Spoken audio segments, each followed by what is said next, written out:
उधर यूपी की ब्यूरोक्रेसी में बड़े फेरबदल की तैयारी चल रही है। कई विभागों के मुखिया बदले जाएंगे, जिलाधिकारी बदले जाएंगे। चुनाव आचार संहिता के चलते तबादले रुके हुए थे और आज से ही तबादला सूची को लेकर मंथन किया जाएगा और आज से ही शुरू होगा तबादला सूची को लेकर मंथन।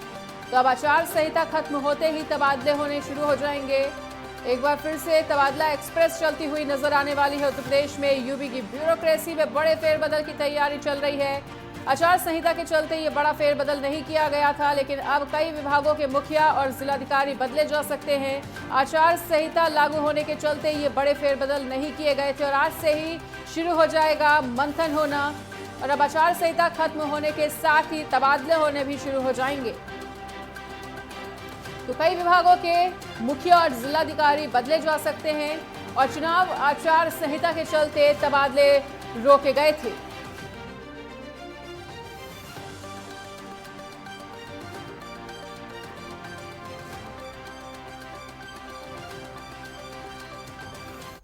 और इसी बीच हमारे साथ हमारे न्यूज रूम से साथ ही राजकुमार चौधरी और UP state head Raghavendra Pratap जुड़ रहे हैं। तो राघवेंद्र, सबसे पहले आपका रुख करते हुए, ब्यूरोक्रेसी में बड़े फेरबदल की तैयारी चल रही है, किस प्रकार के फेरबदल की उम्मीद की जाए?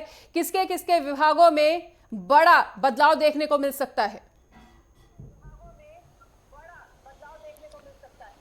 बिल्कुल मनीषा, लोकसभा चुनाव के पहले जब आचार संहिता आने लगी थी उसके पहले से ही यहाँ पे ट्रांसफ़र पोस्टिंग नहीं हुए हैं। चाहे जिलाधिकारी लेवल की बात कर लें, एसपी एसएसपी लेवल की बात कर लें, और चर्चा इस बार ये भी है कि पंचम तल पे मुख्यमंत्री कार्यालय से जुड़े हुए जो अधिकारी हैं उनका भी तबादला किया जा सकता है, जिसमें प्रमुख सचिव स्तर के, अपर मुख्य सचिव स्तर के भी आईएएस अधिकारी हैं। इसके अलावा ओवरऑलिंग ट्रांसफ़र पोस्टिंग को पूरे प्रदेश में इस बार ब्यूरोक्रेसी के रूप में या आईपीएस जो भी है या फिर पीपीएस और पीसीएस लेवल पे एक बड़ी तबादला लिस्ट उत्तर प्रदेश में देखने को मिल सकती है। और चुनाव परिणामों के बाद से योगी सरकार काफ़ी मंथन भी कर रही है, अधिकारियों को भी चिन्हित कर रही है। ऐसे में ये तबादला बेहद अहम है और कुछ ही दिनों में हो सकता है, आजकल परसों में ही कोई सूची बाहर आए भी। ठीक है, और न्यूज रूम से हमारे विशेष संवाददाता राजकुमार चौधरी भी बने हुए हैं, उनका रुख करते हुए। राजकुमार, तो एक ब्यूरोक्रेसी में बड़ा फेरबदल देखने को मिल सकता है, कई विभागों के मुखिया बदल सकते हैं, जिलाधिकारियों के भी तबादले हो सकते हैं जो कि आचार संहिता के चलते रुके हुए थे। पूरे घटनाक्रम को किस तरह से समझा जाए, तबादलों को किस तरह से देखेंगे? देखिए मनीषा, स्वाभाविक तौर पर जहां मैं नोएडा में इस समय मौजूद हूं, अगर इन चुनावों की बात कर लें तो 80 लोकसभा सीटों में जहां जहां भारतीय जनता पार्टी जीती है, सबसे बड़ी जीत 5 लाख से अधिक मतों से यहाँ डॉक्टर महेश शर्मा चुनाव जीते हैं। और अगर यहाँ की ब्यूरोक्रेसी की यदि बात करें तो क्योंकि कमिश्नरेट है, सबसे बड़ी चीज़ क्या होती है यहाँ से कि दिल्ली से जुड़ा हुआ है।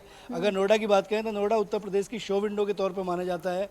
उत्तर प्रदेश के मुख्यमंत्री योगी आदित्यनाथ की बात कर लें या प्रधानमंत्री नरेंद्र मोदी की बात कर लें, तमाम ऐसे प्रोजेक्ट हैं जो यहाँ पे चल रहे हैं।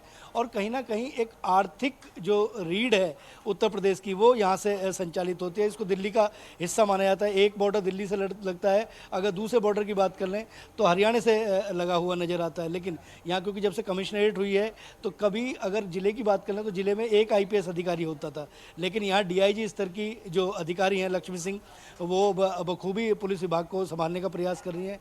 तकरीबन 14 के आसपास IPS अधिकारी हैं जो पूरी सुरक्षा व्यवस्था को संभालते हैं। उसमें DCP, ADCP और जॉइंट CP स्तर के जो अधिकारी हैं वो IPS अधिकारी हैं।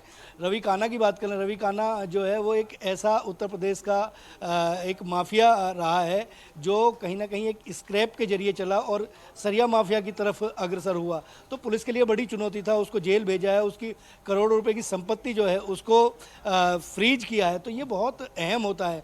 तो आज जहाँ तक ये बदलाव की जो बातें हैं, तो यहाँ जो अधिकारी काम कर रहे हैं, क्योंकि ये एक नैतिक प्रक्रिया रहती है कि कहीं भी किसी भी तरीके से 80 जिलों में फैला हुआ, 80 लोकसभा सीट हैं, 403 विधानसभा सीटें हैं, 70 से ज़्यादा जिले यहाँ पे आते हैं और तमाम जो व्यवस्था है उस व्यवस्था को जिलाधिकारी SSP स्तर के अधिकारी संभालते हैं। तो एक प्रक्रिया ये शुरू में भी पता लग रहा था कि चुनाव से पहले शायद कुछ जिलाधिकारियों को दाएं से बाएं करना था, लेकिन आचार संहिता जब लग जाती है तो उसके बाद तमाम जो अधिकार हैं वो ट्रांसफ़र पोस्टिंग के वो चुनाव आयोग के पास चले जाते हैं। लेकिन चुनाव आयोग ने भी जहाँ पर चेंज करना था तो मेरे ख्याल से बखूबी 1-2 अधिकारियों को शायद दाएँ बाएँ किया। लेकिन क्योंकि ये प्रक्रिया है और इस प्रक्रिया प्रक्रिया को मान लेना चाहिए।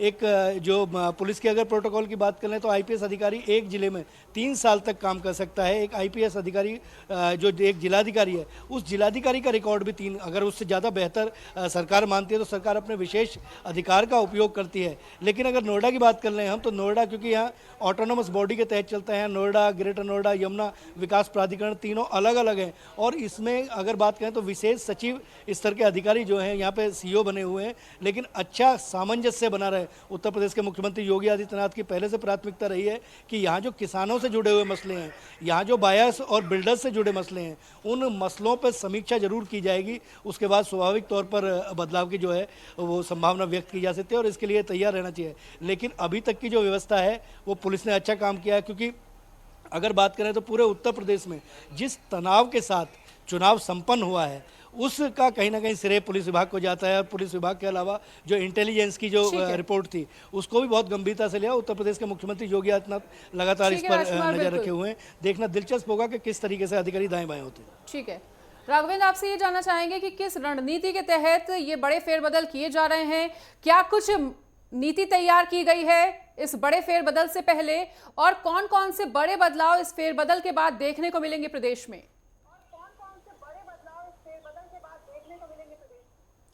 मनीषा, ऐसे भी सूत्रों से जानकारी मिल रही है कि उन अधिकारियों को भी चिन्हित किया जा रहा है जिन्होंने भीतरघात किया है या भारतीय जनता पार्टी को नुकसान पहुंचाने का प्रयास किया गया है। अगर इस तरह की भी सूचना या कोई भी एविडेंस मिलते हैं तो इस पर भी निर्णय लेते हुए जिलों पे बैठे अधिकारियों का तबादला किया जा सकता है। इसके अलावा कई जगह ऐसे हैं जहां 3-3 साल से ज़्यादा समय हो गया है और अधिकारी एसपी के रूप में, एसएसपी के रूप में या जिलाधिकारी के रूप में वहां पे डीसीपी के रूप में तैनात हैं, तो उनकी तैनाती हटाई जाएगी। इसके अलावा जो सबसे अहम बात है, जो एक जानकारी आ रही है कि पंचम तल पे मुख्यमंत्री कार्यालय में बैठे जो महत्वपूर्ण अधिकारी हैं, जो मुख्यमंत्री के काफ़ी करीबी भी माने जाते हैं, उनको भी हटाया जा सकता है। उसमें अपर मुख्य सचिव, प्रमुख सचिव लेवल के भी अधिकारी हैं और कई विभागों के जो विभागाध्यक्ष हैं डायरेक्टर लेवल पे, उनको भी बदलने की बातें चल रही हैं।